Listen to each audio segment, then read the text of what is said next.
আসসালামু আলাইকুম রহমতুল্লাহ।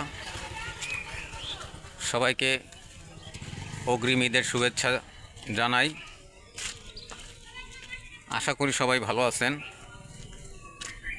তো যার জন্য আপনাদের সামনে আসলাম। আরব কান্ট্রিতে ইনশাল্লাহ আজকে ঈদ হচ্ছে। যদি আমাদের বাংলার আকাশে আজ রাত্রে চাঁদ দেখা যায়,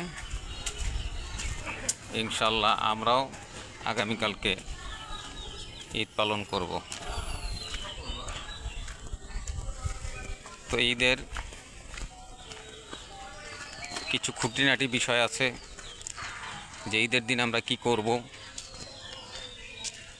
কিভাবে কাপড় চোপড় পরব, কি কাপড় চোপড় পরব এবং কি সুগন্ধি ব্যবহার করব এ বিষয়ে। তো অবশ্যই চাঁদ দেখার পর আমরা চাঁদ মামাকে সালাম দেব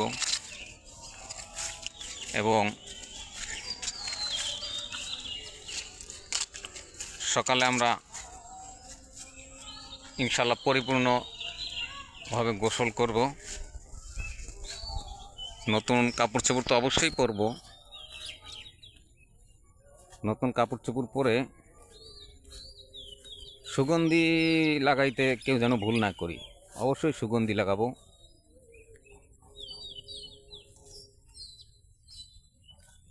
তো সুগন্ধি লাগানোর পর আমরা জিকিরে ফিকিরে মসজিদে গমন করব, নামাজ আদায় করব এবং নামাজ শেষে প্রচুর পরিমাণ দান খরচ করব, কারণ দান খরচের ভিতরে অনেক খায়ের আছে।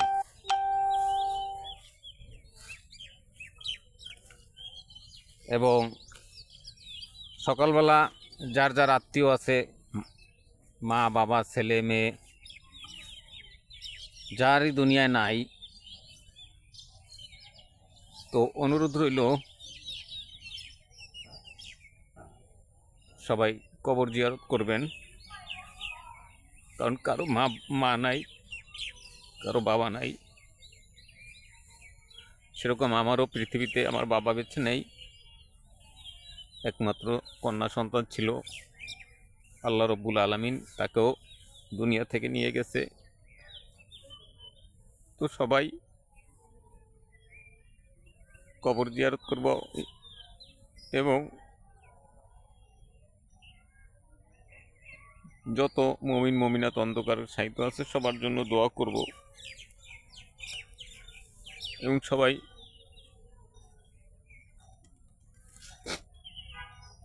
আমার মেয়ের জন্য দোয়া করবেন। আমি আপনাদের কাছে আকুল আবেদন করতেছি, আমি একজন সন্তানহারা পিতা। আপনাদের কাছে আমি দোয়ার আবেদন করতেছি, অবশ্যই আমার মেয়ের জন্য সবাই দোয়া করবেন। আজ 2 বছর হলো আমার মেয়ে দুনিয়ায় নাই। তো যার সন্তান নাই সে জানে সন্তান হারা কষ্ট, যার বাবা নাই সে জানে বাবা হারা কষ্ট, যার কেউ নাই সে জানে হারানোর বেদনা। তো আশা করি সবাই সবার জন্য দোয়া করবেন, আমিও সবার জন্য দোয়া করব। এবং আবারও বলি, সবাই আমার মেয়েটার জন্য দোয়া করবেন। তারপরে বাসায় এসে সব আত্মীয় স্বজনের সাথে মিষ্টিমুখ করবেন, সেমাই খাবেন। দেখবেন এই যে শান্তি, এই শান্তি কোথাও পাওয়া যাবে না। আমার শান্তিটা আরো পরিপূর্ণ হইতো যদি আমার মেয়েটা আমার মাঝে থাকতো। তবু আল্লাহ রব্বুল আলামিন তাকে কবুল করছে আমার তো এখানে হাত নাই, আল্লাহ রব্বুল আলমিনের ইচ্ছাই সব কিছু হয়। তো সবাই আমার মেয়ের জন্য দোয়া করবেন, আমার জন্য দোয়া করবেন, কারণ আপনাদের মতন বন্ধু, আপনাদের মতন ভাই পেয়ে আপনাদের মাঝেই আমি আমার সন্তানকে খুঁজি। কারণ এমন সময় আপনাদের সাথে অ্যাক্টিভ হলাম, আমি সন্তানহারা একজন পিতা, যে আপনাদের মাঝেই আমি হাসি খুশিতে থাকতে পারি, যার জন্য আমি ফেসবুকে আসা। তো ধন্যবাদ ফেসবুক, ধন্যবাদ মেটা মামা, এবং সবাই ভালো থাকবেন, সুন্দরভাবে ঈদ উদযাপন করবেন। সবার প্রতি আমার সালাম রইল। আসসালামু আলাইকুম ওয়া রাহমাতুল্লাহ। ঈদ মোবারক।